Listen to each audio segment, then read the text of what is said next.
किए न करू किए बाजी लगो न लगो एक ब्रह्म द्वितीय भगवान होती एक सत्य ये कथाड़ा इतने किसी दाम केड़े बड़े कथाड़ा कोई दिले सुनिद्रा मानस मंथन लेखक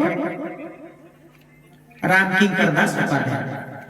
गोटे गोटे दोहा चौपाई पे एते सुंदर लिखिछथि बा चमत्कार कानी पढो ये तो तांको भितरे कथा आउ कोइकेई रो जते बळे कथा प्रश्न करछ ये कोइकेई सबु रानी के भीतर एति पे राजांकर प्रिय एति पे राजांकर प्रिय कोन पई ना राजांक मुहरे एक व्रण बाहरथिला गोटे बद्ध पाचिथिला एलोपैथी कले होमियोपैथी कले नेचुरोपैथी कले व्रण रोगटा किंतु भल हैला ना साधु महात्मा कहिले बुझिलो राजा जो राजार पत्नी स्व इच्छा निर्विकार भाव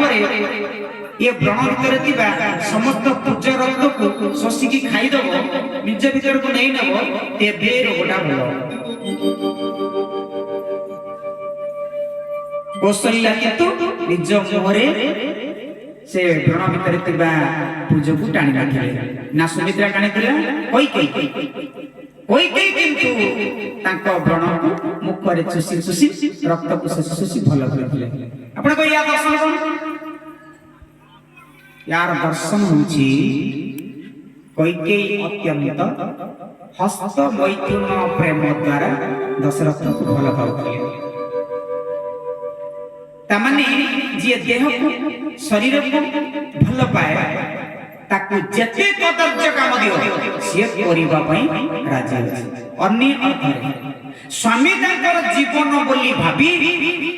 काले ए बद्ध द्वारा से मरी जिवे काले से विधवा होई जिवे मरण पते जहां भी लागना गाई से घृणा न करी निर्विकार चित्तरे से बद्ध को शोषी शोषी की भल भल सेति पई राजा दशरथ तांको बहुत भल पाती अच्छा मां माने जदि तुम स्वामी को गालरे कोठी माने गोटे रथ पाची जाईची आपण कहबे से पाचिला बथर भोज को चुसी चुसी नियत आपण नेबे नेबे आपण गारे